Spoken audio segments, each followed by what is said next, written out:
श्री अपराजिता स्तोत्रं विनियोगः।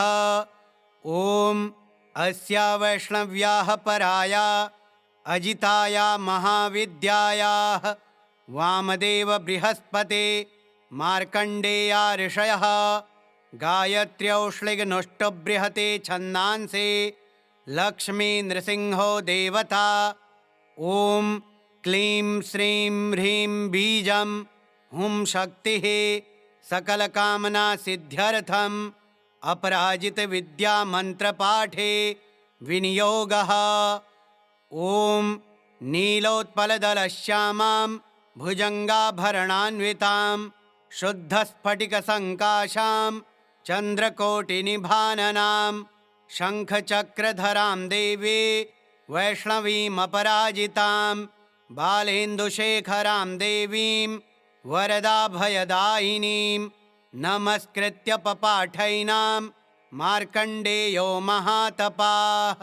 मार्कण्डेय उवाच शृणुष्व मुनयः सर्वे सर्वकामार्थसिद्धिदाम् असिद्धसाधनीं देवीं वैष्णवीमपराजिताम्।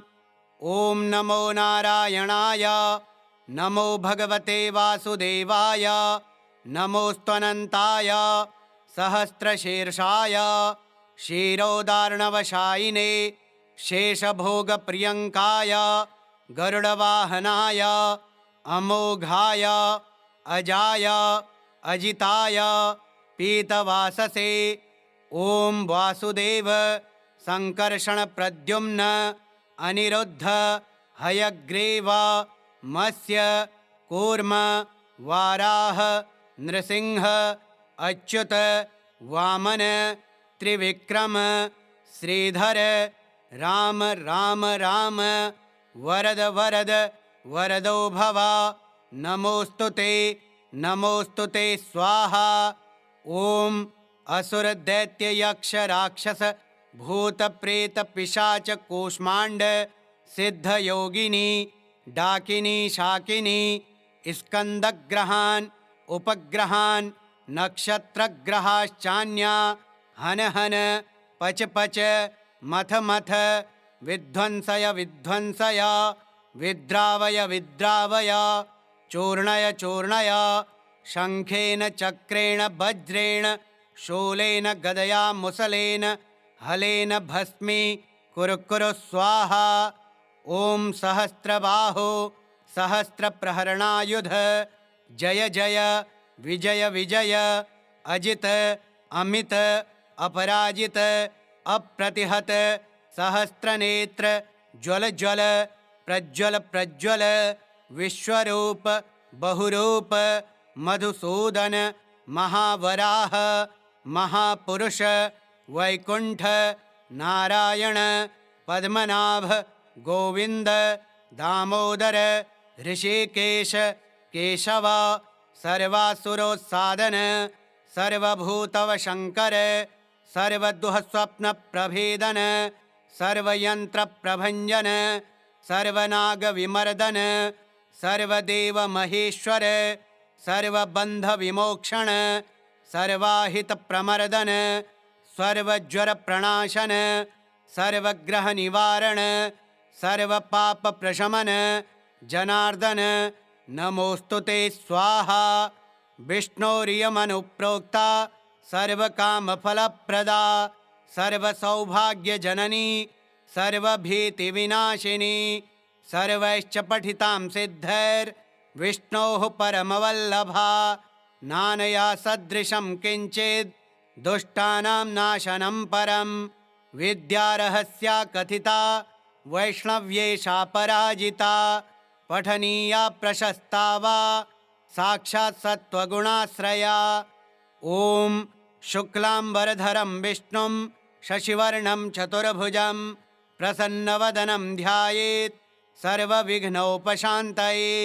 अथातः सम्प्रवक्ष्यामि ह्यभयामपराजितां या शक्तिर्मामकी वत्स रजोगुणमयी मता सर्वसत्त्वमयी साक्षात् सर्वमन्त्रमयी च या स्मृता पूजिता जप्ता न्यस्ता कर्मणि योजिता सर्वकामदुधावस्स शृणुष्वैतां ब्रवीमि ते। य इमामपराजितां परमवैष्णवीमप्रतिहतां पठति सिद्धां स्मरति सिद्धां महाविद्यां जपति पठति शृणोति स्मरति धारयति कीर्तयति वा न तस्याग्निवायुवज्रो पलाशनिवर्षभयं न समुद्रभयं न ग्रहभयं न चौरभयं न शत्रुभयं न शापभयं वा भवेत्। क्वचिद्रात्र्यन्धकारस्त्रिराजकुलविद्वेषी विषगरगरद वशीकरणविद्वेषणोच्चाटनवध बन्धनभयं वा न भवेत्। एतैर्मन्त्रैरुदाहृतैः सिद्धैः संसिद्धपूजितैः ॐ नमोऽस्तु ते अभये अनघे अजिते अमिते अमृते अपरे अपराजिते पठति सिद्धे जपति सिद्धे स्मरति सिद्धे एकोनाशीतितमे एकाकिनी निश्चेतसे सुद्रुमे सुगन्धे एकान्नशे उमे ध्रुवे अरुन्धते गायत्रे सावित्रे जातवेदसे मानस्तोके सरस्वते धरणी धारणी सौदामनी अदिति दिति विनते गौरी गान्धारी मातंगी कृष्णे यशोदे सत्यवादिनी ब्रह्मवादिनी काली कपालिनी करालनेत्र भद्रे निद्रे सत्योपयाचनकरे स्थलगतं जलगतं अंतरिक्षगतं वामां रक्ष सर्वोपद्रवेभ्यः स्वाहा। यस्याः प्रणश्यते पुष्पं गर्भो वा पतते यदि म्रियते बालको यस्याः काकबन्ध्या च या भवेत्। धारयेद्या इमां विद्या मेतैर्दोषैर्न लिप्यते। गर्भिणी जीववत्सा स्यात् पुत्रिणी स्यान्न संशयः।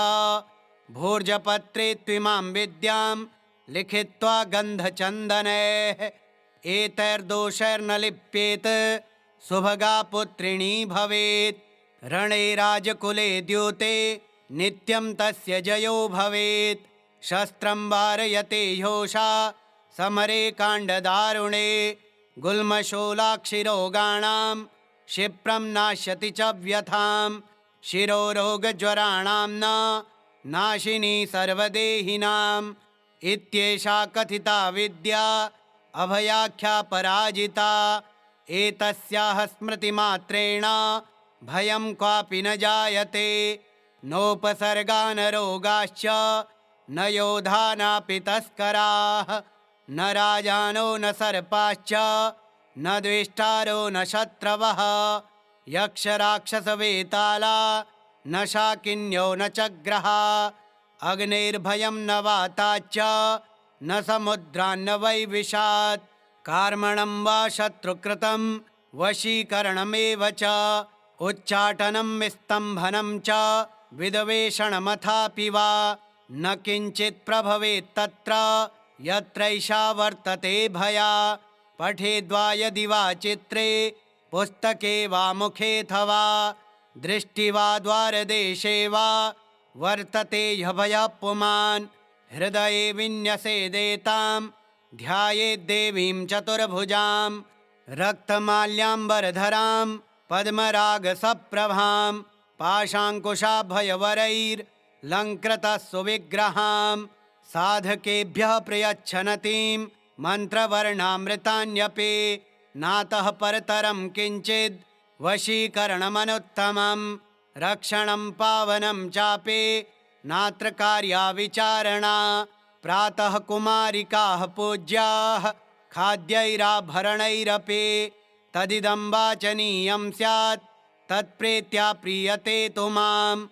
ॐ अथातः सम्प्रवक्ष्यामि विद्यामपि महाबलां सर्वदुष्टप्रशमनीं सर्वशत्रुक्षयङ्करीं दारिद्र्यदुःखशमनीं दौर्भाग्यव्याधिनाशिनीं भूतप्रेतपिशाचानां यक्षगन्धर्वरक्षसां डाकिनी शाकिनी स्कन्धा कूष्माण्डानां च नाशिनीं महारौद्रीं महाशक्तिं सद्यः प्रत्ययकारिणीं गोपनीयं प्रयत्नेन सर्वस्वं पार्वतीपतेः तामहं ते प्रवक्ष्यामि सावधानमनः शृणु। एकह्निकं द्वयह्निकं च चातुर्थिकार्धमासिकं द्वैमासिकं त्रैमासिकं तथा चातुर्मासिकं पाञ्चमासिकं षाड्मासिकं वातिकपैतिकज्वरं श्लैष्मिकं सान्निपातिकं तथैव सततज्वरं मौहूर्तिकं पैत्तिकं शीतज्वरं विषमज्वरं द्वयह्निकं त्र्यह्निकं चैव ज्वरमेकह्निकं तथा क्षिप्रं नाशयते नित्यं स्मरणादपराजिता। ॐ ह्रीं हन हन काली शरशर गौरी धम धम विद्ये आले ताले माले गन्धे बन्धे पच पच विद्ये नाशय नाशय पापं हर हर संहारय वा दुःखस्वप्नविनाशिनी कमलस्थिते विनायकमातः रजनीसन्ध्ये दुन्दुभिनादे मानसवेगे शङ्खिनी चक्रिणी गदिनी वज्रिणी शूलिनी अपस्मृत्युविनाशिनी विश्वेश्वरी द्रविणी द्राविडी द्रविणी द्राविणी केशवदयिते पशुपतिसहिते दुन्दुभिदमनी दुर्मद्दमनी शबरी किराति मातंगे। ओम द्रम द्रम ज्रम ज्रम क्रम क्रम तुरु तुरु ओम द्रम कुरु कुरु ये मां द्विषन्ति प्रत्यक्षं परोक्षं परोक्षं वा तान् सर्वान् दम दम मर्दय मर्दय तापय तापय गोपय पातय पातय शोषय शोषय उत्साद उत्सादव ब्रह्माणि वैष्णवे माहेश्वरे कौमारि वाराहे नारसिंहे ऐन्द्रि चामुण्डे महालक्ष्मी वैनायिके औपेन्द्रे आग्नेयी चण्डी नैऋते वायव्ये सौम्ये ऐशानी ऊर्ध्वमधोरक्ष प्रचण्ड विद्ये इन्द्रोपेन्द्र भगिनी। ओम नमो देवी जये विजये शांति स्वस्ति तुष्टि पुष्टि विवर्धिनी कामांकुशे कामदुघे सर्वकामवरप्रदे सर्वभूतेषु मां प्रियं कुरु कुरु स्वाहा। आकर्षणी आवेशनी ज्वालामालिनी रमणी रामणी धरणी धारणनी तपनी तापिनी मदनी मादिनी शोषणी सम्मोहिनी नीलपताके महानीले महागौरी महाश्रिये महाचान्द्रे महासौरी महामायूरी आदित्यरश्मि जह्नवे यमघण्टे किणिकिणि चिन्तामणि सुगन्धे सुरभे सुरा सुरोत्पन्ने सर्वकामदुघे यद्यथा मनीषितं कार्यं तन्मं सिद्ध्यतु स्वाहा। ॐ स्वाहा ॐ भूः स्वाहा ॐ भुवः स्वाहा ॐ स्वः स्वाहा ॐ महः स्वाहा ॐ जनः स्वाहा ॐ तपः स्वाहा ॐ सत्यं स्वाहा ॐ भूर्भुवः स्वः स्वाहा। यत एव वा गतं पापं तत्रैव प्रतिगच्छतु स्वाहेत्योम् अमौघैषा महाविद्या वैष्णवी चापराजिता स्वयं विष्णुप्रणीता च सिद्धेयं पाठतः सदा एषा महाबला नाम कथिता ते पराजिता नानया सदृशे रक्षा त्रिषु लोकेषु विद्यते तमो गुणमयी साक्षात् रौद्री शक्तिरियं मता कृतान्तोऽपि यतो भीतः पादमूले व्यवस्थितः मूलधारे न्यसेदेतां रात्रावेनां च संस्मरेत् नीलजीमूतसङ्काशां तडित्कपिलकेशिकाम् उद्यदादित्यसङ्काशां नेत्रत्रयविराजितां शक्तिं त्रिशूलं शङ्खं च पानपात्रं च बिभ्रतीं व्याघ्रचर्मपरिधानां किङ्किणीजालमण्डितां धावन्तीं गगनस्यान्तः तादुकाहितपादकां दंष्ट्राकरालवदनां व्यालकुण्डलभूषितां व्यात्तवक्त्रां ललज्जिह्वां भ्रिकुटे कुटिलालकां स्वभक्तद्वेषिणां रक्तं पिबन्तीं पानपात्रतः सप्तधातून् शोषयन्तीं क्रूरदृष्ट्या विलोकनात् त्रिशूलेन च तज्जिह्वां कीलयनतीं मुहुर्मुहुः पाशेन बद्ध्वा तं साधमानयन्तीं तदन्तिके अर्धरात्रस्य समये देवीं ध्यायेन्महाबलां यस्य यस्य वदेन्नाम जपेन्मन्त्रं निशान्तके तस्य तस्य तथावस्थां कुरुते सापि योगिनी। ॐ बले महाबले असिद्धसाधनी स्वाहेत्या अमोघां पठति सिद्धां श्रीवैष्णवीं श्रीमत्पराजितविद्यां ध्यायेत्। दुःस्वप्ने दुरारिष्टे च दुर्निमित्ते तथैव च व्यवहारे भवेत् सिद्धिः पठेद्विघ्नोपशान्तये। यदत्र पाठे जगदम्बिके मया विसर्गबिन्दुक्षरहीनमीडितं ततस्तु सम्पूर्णतमं प्रयान्तु मे सङ्कल्पसिद्धिस्तु सदैव जायतां। तव तत्त्वं न जानामि कीदृशासि महेश्वरी यादृशासि महादेवी तादृशायै नमो नमः। ॐ नीलोत्पलदलश्यामां भुजङ्गाभरणान्वितां शुद्धस्फटिकसङ्काशां चन्द्रकोटिनिभाननां शङ्खचक्रधरां देवी वैष्णवीमपराजितां बालेन्दुशेखरां देवीं वरदाभयदायिनीं नमस्कृत्य पपाठैनां मार्कण्डेयो महातपाः।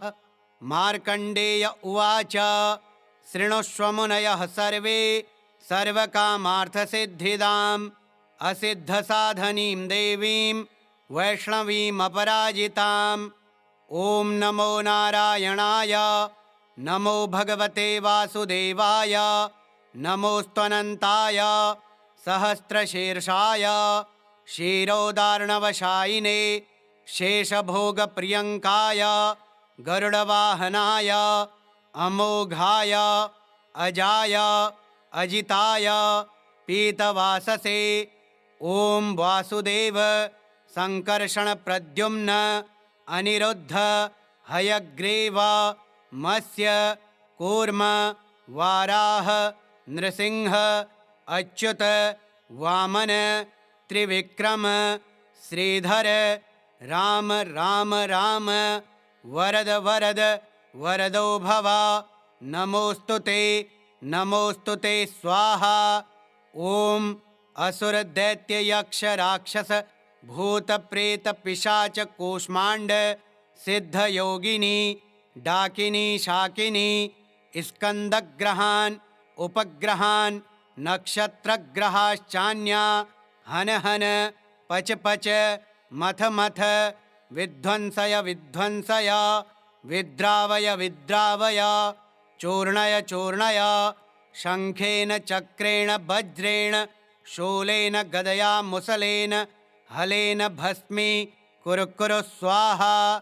ॐ सहस्रबाहो सहस्रप्रहरणायुध जय जय विजय विजय अजित अमित अपराजित अप्रतिहत सहस्रनेत्र ज्वल ज्वल प्रज्वल प्रज्वल विश्वरूप बहुरूप मधुसूदन महावराह महापुरुष वैकुंठ नारायण पद्मनाभ गोविंद दामोदर ऋषिकेश केशव सर्वासुरोत्सादन सर्वभूतवशङ्कर सर्वदुःस्वप्नप्रभेदन सर्वयन्त्रप्रभञ्जन सर्वनागविमर्दन सर्वदेवमहेश्वर सर्वबन्धविमोक्षण सर्वाहितप्रमर्दन सर्वज्वरप्रणाशन सर्वग्रहनिवारण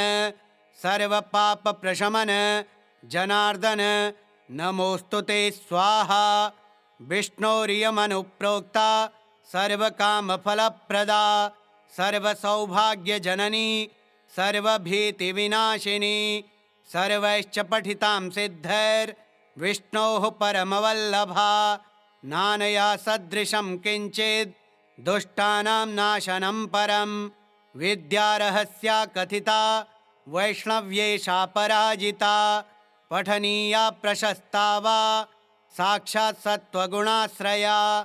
ॐ शुक्लाम्बरधरं विष्णुं शशिवर्णं चतुर्भुजं प्रसन्नवदनं ध्यायेत् सर्वविघ्नोपशान्तये। अथातः सम्प्रवक्ष्यामि ह्यभयामपराजितां या शक्तिर्मामकी वत्स रजोगुणमयी मता सर्वसत्त्वमयी साक्षात् सर्वमन्त्रमयी च या स्मृता पूजिता जप्ता न्यस्ता कर्मणि योजिता सर्वकामदुधा वत्स शृणुष्वैतां ब्रवीमि ते य इमामपराजितां परमवैष्णवीमप्रतिहतां पठति सिद्धां स्मरति सिद्धां महाविद्यां जपति पठति शृणोति स्मरति धारयति कीर्तयति वा न तस्याग्निवायुवज्रो पलाशनिवर्षभयं न समुद्रभयं न ग्रहभयं न चौरभयं न शत्रुभयं न शापभयं वा भवेत्। क्वचिद्रात्र्यन्धकारस्त्रिराजकुलविद्वेषी विषगरगरद वशीकरणविद्वेषणोच्चाटनवध बन्धनभयं वा न भवेत्।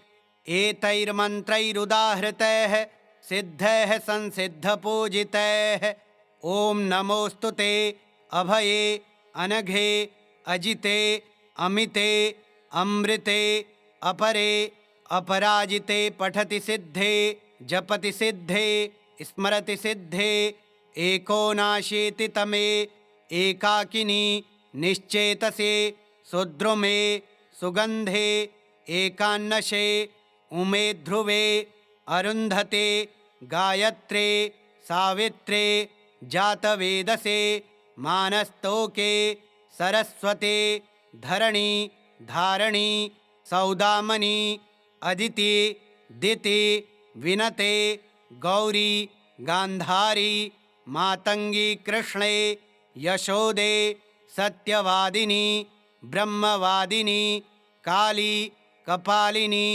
करालनेत्र भद्रे निद्रे सत्योपयाचनकरे स्थलगतं जलगतं अंतरिक्षगतं वामां रक्ष सर्वोपद्रवेभ्यः स्वाहा।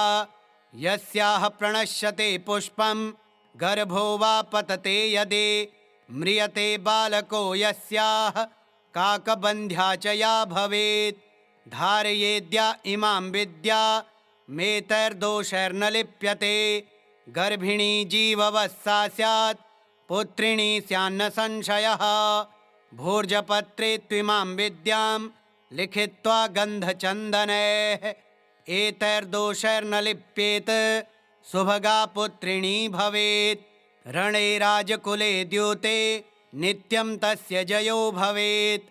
शस्त्रं वारयते ह्योषा समरे काण्डदारुणे गुल्मशूलाक्षिरोगाणां क्षिप्रं नाश्यति च व्यथां। शिरोरोगज्वराणां न नाशिनी सर्वदेहिनाम् इत्येषा कथिता विद्या अभयाख्या पराजिता। एतस्याः स्मृतिमात्रेण भयं क्वापि न जायते। नोपसर्गा न रोगाश्च न योधा नापि तस्कराः न राजानो न सर्पाश्च न द्वेष्टारो न शत्रवः। यक्षराक्षसवेताला न शाकिन्यो न चग्रहा। अग्नेर्भयं न वाताच्च न समुद्रान्न वै विशात्। कार्मणं वा शत्रुकृतं वशीकरणमेव च उच्चाटनं स्तम्भनं च विद्वेषणमथापि वा न किञ्चित् प्रभवेत्तत्र यत्रैषा वर्तते भया। पठेद्वा यदि वा चित्रे पुस्तके वा मुखेऽथवा दृष्टि वा द्वारदेशे वा वर्तते ह्यभयः पुमान्।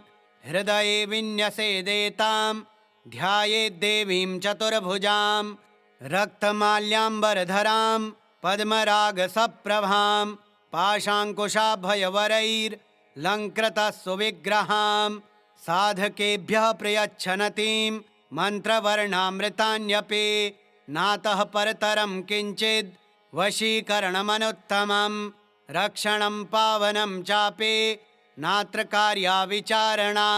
प्रातः कुमारिकाः पूज्याः खाद्यैराभरणैरपि तदिदं वाचनीयं स्यात् तत्प्रीत्या प्रीयते तु माम्।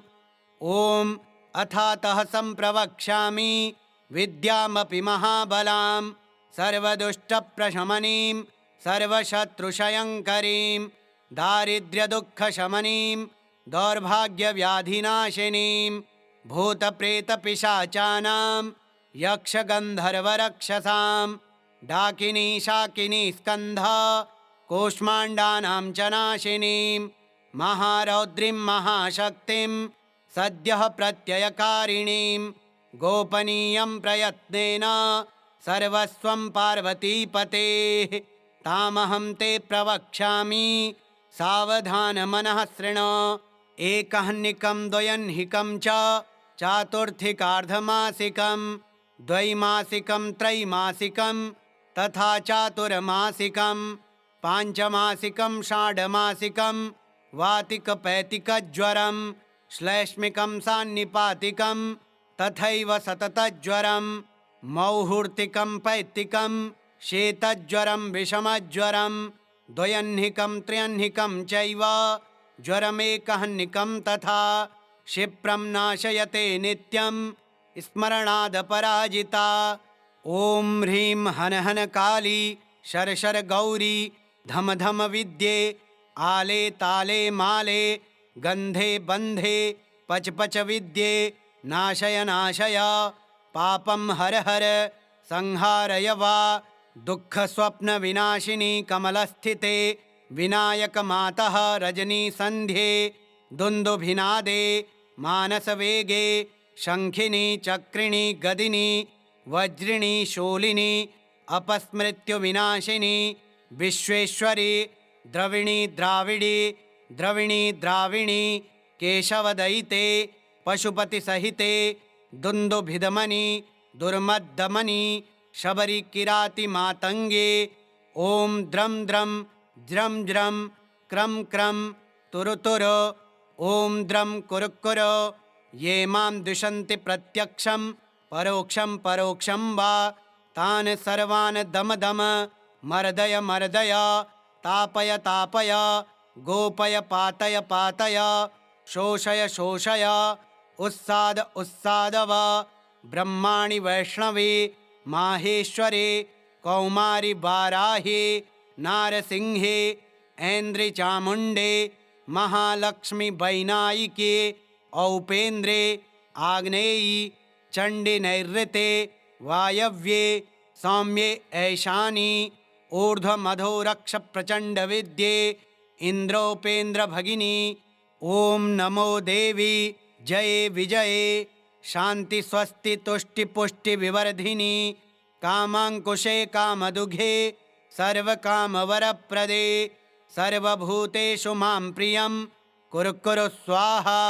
आकर्षणी आवेशनी ज्वालामालिनी रमणी रामणी धरणी धारणनी तपनी तापिनी मदनी मादिनी शोषणी सम्मोहिनी नीलपताके महानीले महागौरी महाश्रिये महाचान्द्रे महासौरी महामायूरी आदित्यरश्मि जह्नवे यमघण्टे किणिकिणि चिन्तामणि सुगन्धे सुरभे सुरा सुरोत्पन्ने सर्वकामदुघे यद्यथा मनीषितं कार्यं तन्मं सिद्ध्यतु स्वाहा। ओम स्वाहा ओम भूः स्वाहा ओम भुवः स्वाहा ओम स्वः स्वाहा ओम महः स्वाहा ओम जनः स्वाहा ओम तपः स्वाहा ओम सत्यं स्वाहा ओम भूर्भुवः स्वः स्वाहा। यत एव वा गतं पापं तत्रैव प्रतिगच्छतु स्वाहेत्योम् अमौघैषा महाविद्या वैष्णवी चापराजिता स्वयं विष्णुप्रणीता च सिद्धेयं पाठतः सदा। एषा महाबलानां कथिता ते पराजिता। नानया सदृशे रक्षा त्रिषु लोकेषु विद्यते। तमो गुणमयी साक्षात् रौद्री शक्तिरियं मता। कृतान्तोऽपि यतो भीतः पादमूले व्यवस्थितः। मूलधारे न्यसेदेतां रात्रावेनां च संस्मरेत्। नीलजीमूतसङ्काशां तडित्कपिलकेशिकाम् उद्यदादित्यसङ्काशां नेत्रत्रयविराजितां। शक्तिं त्रिशूलं शङ्खं च पानपात्रं च बिभ्रतीं। व्याघ्रचर्मपरिधानां किङ्किणीजालमण्डितां। धावन्तीं गगनस्यान्तः तादुकाहितपादकां। दंष्ट्राकरालवदनां व्यालकुण्डलभूषितां। व्यात्तवक्त्रां ललज्जिह्वां भ्रिकुटे कुटिलालकां। स्वभक्तद्वेषिणां रक्तं पिबन्तीं पानपात्रतः। सप्तधातून् शोषयन्तीं क्रूरदृष्ट्या विलोकनात्। त्रिशूलेन च तज्जिह्वां कीलयनतीं मुहुर्मुहुः। पाशेन बद्ध्वा तं साधमानयन्तीं तदन्तिके। अर्धरात्रस्य समये देवीं ध्यायेन्महाबलां। यस्य यस्य वदेन्नाम जपेन्मन्त्रं निशान्तके। तस्य तस्य तथावस्थां कुरुते सापि योगिनी। ॐ बले महाबले असिद्धसाधनी स्वाहेत्या। अमोघां पठति सिद्धां श्रीवैष्णवीं श्रीमत्पराजितविद्यां ध्यायेत्। दुःस्वप्ने दुरारिष्टे च दुर्निमित्ते तथैव च। व्यवहारे भवेत् सिद्धिः पठेद्विघ्नोपशान्तये। यदत्र पाठे जगदम्बिके मया विसर्गबिन्दुक्षरहीनमीडितं। ततस्तु सम्पूर्णतमं प्रयान्तु मे सङ्कल्पसिद्धिस्तु सदैव जायतां। तव तत्त्वं न जानामि कीदृशासि महेश्वरे। यादृशासि महादेवी तादृशायै नमो नमः। ॐ नीलोत्पलदलश्यामां भुजङ्गाभरणान्वितां शुद्धस्फटिकसङ्काशां चन्द्रकोटिनिभाननां। शङ्खचक्रधरां देवी वैष्णवीमपराजितां। बालेन्दुशेखरां देवीं वरदाभयदायिनीं। नमस्कृत्य पपाठैनां मार्कण्डेयो महातपाः। मार्कण्डेय उवाच शृणुष्व मुनयः सर्वे सर्वकामार्थसिद्धिदाम्। असिद्धसाधनीं देवीं वैष्णवीमपराजिताम्। ॐ नमो नारायणाय नमो भगवते वासुदेवाय। नमोऽस्त्वनन्ताय सहस्रशीर्षाय क्षीरोदार्णवशायिने शेषभोगप्रियङ्काय गरुडवाहनाय अमोघाय अजाय अजिताय पीतवाससे। ॐ वासुदेव सङ्कर्षणप्रद्युम्न अनिरुद्ध हयग्रीव मत्स्य कूर्म वाराह नृसिंह अच्युत वामन त्रिविक्रम श्रीधर राम राम राम वरद वरद वरदो भव। नमोऽस्तु ते स्वाहा। ॐ असुर दैत्य यक्ष राक्षस भूत प्रेत पिशाच कूष्मांड सिद्ध योगिनी डाकिनी शाकिनी स्कंदग्रहान् उपग्रहान् नक्षत्रग्रहाश्चान्या हन हन पच पच मथ मथ विध्वंसय विध्वंसय विद्रावय विद्रावय चूर्णय चूर्णय। शङ्खेन चक्रेण वज्रेण शूलेन गदया मुसलेन हलेन भस्मी कुरु कुरु स्वाहा। ॐ सहस्रबाहो सहस्रप्रहरणायुध जय जय विजय विजय अजित अमित अपराजित अप्रतिहत सहस्रनेत्र ज्वल ज्वल प्रज्वल प्रज्वल विश्वरूप बहुरूप मधुसूदन महावराह महापुरुष वैकुंठ नारायण पद्मनाभ गोविंद दामोदर ऋषिकेश केशव सर्वासुरोत्सादन सर्वभूतवशंकर सर्वदुःस्वप्नप्रभेदन सर्वयंत्रप्रभंजन सर्वनागविमर्दन सर्वदेवमहेश्वर सर्वबन्धविमोक्षण सर्वाहितप्रमर्दन सर्वज्वरप्रणाशन सर्वग्रहनिवारण सर्वपापप्रशमन जनार्दन नमोस्तुते स्वाहा। विष्णोरियमनुप्रोक्ता सर्वकामफलप्रदा सर्वसौभाग्यजननी सर्वभीतिविनाशिनी सर्वैश्च पठितां सिद्धैर्विष्णोः परमवल्लभा नानया सदृशं किञ्चित् दुष्टानां नाशनं परं विद्यारहस्या कथिता वैष्णव्येषा पराजिता पठनीया प्रशस्ता वा साक्षात् सत्त्वगुणाश्रया। ॐ शुक्लांबरधरं विष्णुं शशिवर्णं चतुर्भुजं प्रसन्नवदनं ध्यायेत् सर्वविघ्नोपशान्तये।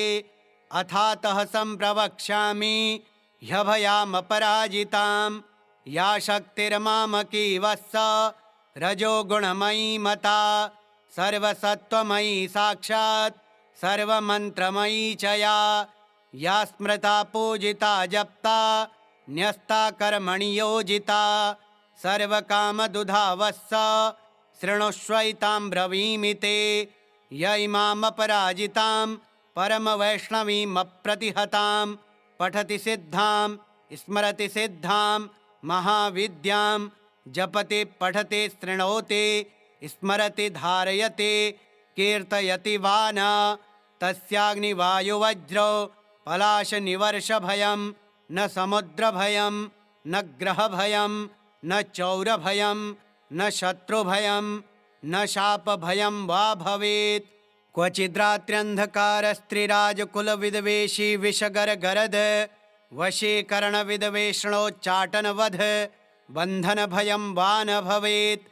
एतैर्मन्त्रैरुदाहृतैः सिद्धैः संसिद्धपूजितैः ॐ नमोऽस्तुते अभये अनघे अजिते अमिते अमृते अपरे अपराजिते पठति सिद्धे जपति सिद्धे स्मरति सिद्धे एकोनाशीतितमे एकाकिनी निश्चेतसे सुद्रुमे सुगंधे एकान्नशे उमे ध्रुवे अरुन्धते गायत्रे सावित्रे जातवेदसे मानस्तोके सरस्वते धरणी धारणी सौदामनी अदिति दिति विनते गौरी गांधारी मातंगी कृष्णे यशोदे सत्यवादिनी ब्रह्मवादिनी काली कपालिनी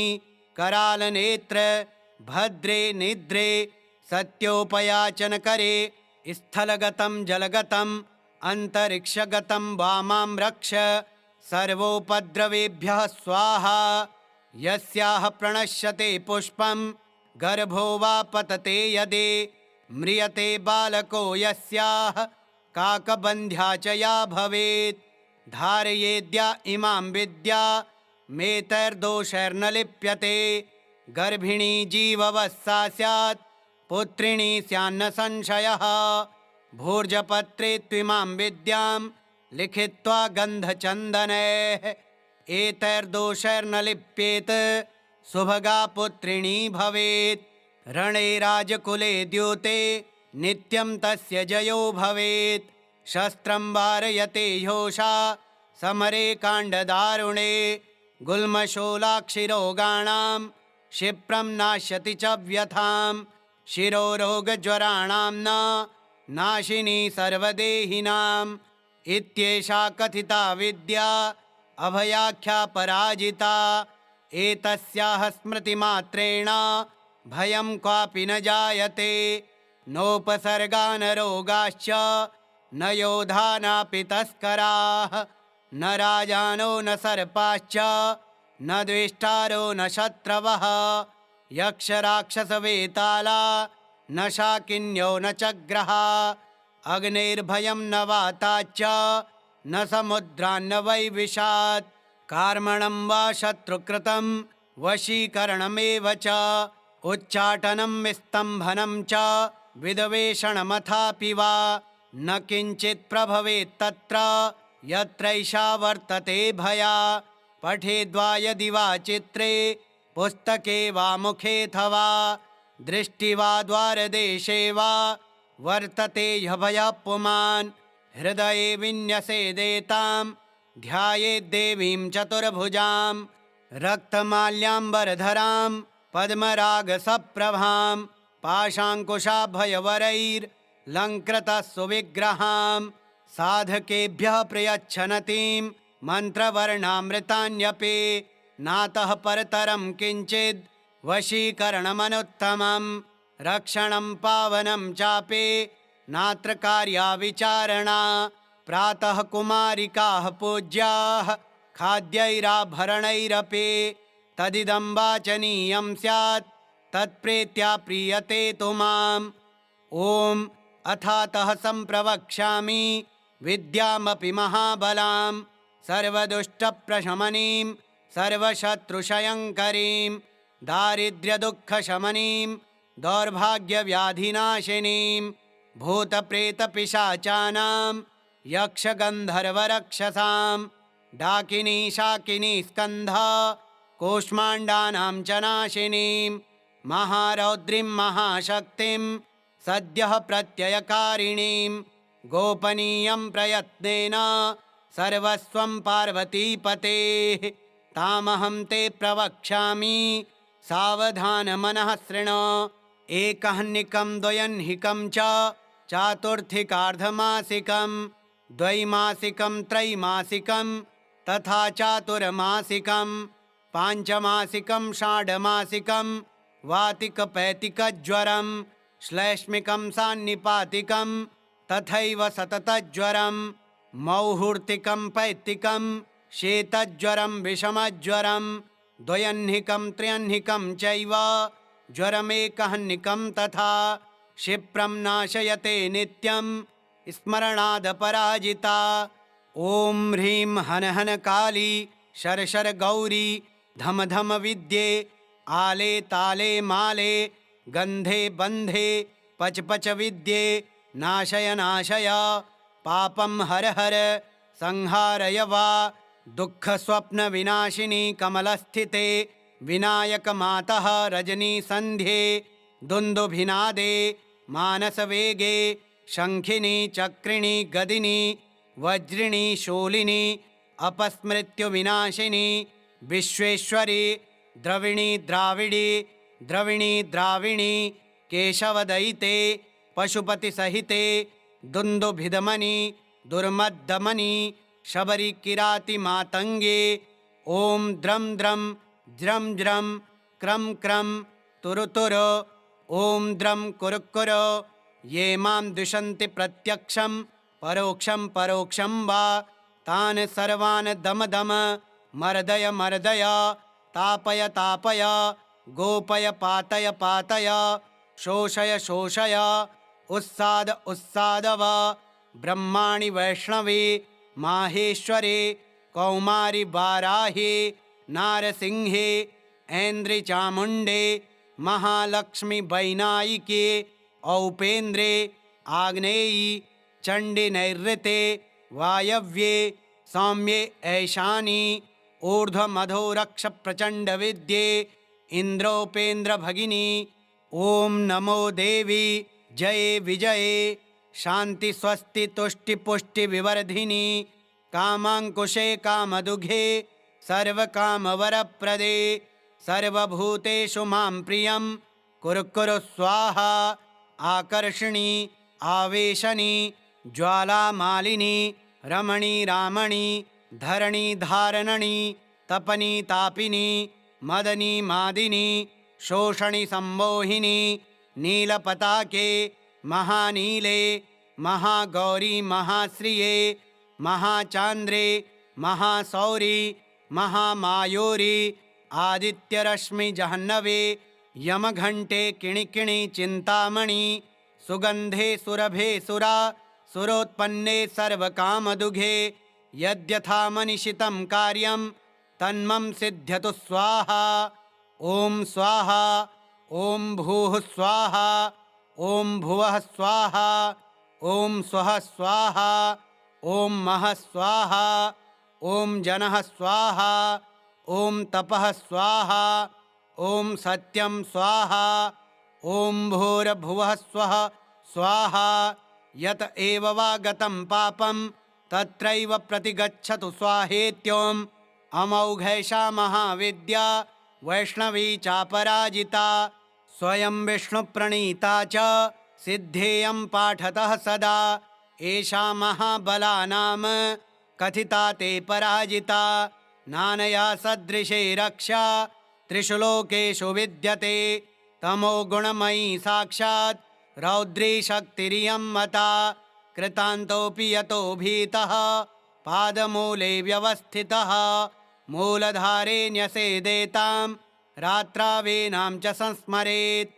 नीलजीमूतसङ्काशां तडित्कपिलकेशिकाम् उद्यदादित्यसङ्काशां नेत्रत्रयविराजितां शक्तिं त्रिशूलं शङ्खं च पानपात्रं च बिभ्रतीं व्याघ्रचर्मपरिधानां किङ्किणीजालमण्डितां धावन्तीं गगनस्यान्तः तादुकाहितपादकां दंष्ट्राकरालवदनां व्यालकुण्डलभूषितां व्यात्तवक्त्रां ललज्जिह्वां भ्रिकुटे कुटिलालकां स्वभक्तद्वेषिणां रक्तं पिबन्तीं पानपात्रतः सप्तधातून् शोषयन्तीं क्रूरदृष्ट्या विलोकनात् त्रिशूलेन च तज्जिह्वां कीलयनतीं मुहुर्मुहुः पाशेन बद्ध्वा तं साधमानयन्तीं तदन्तिके।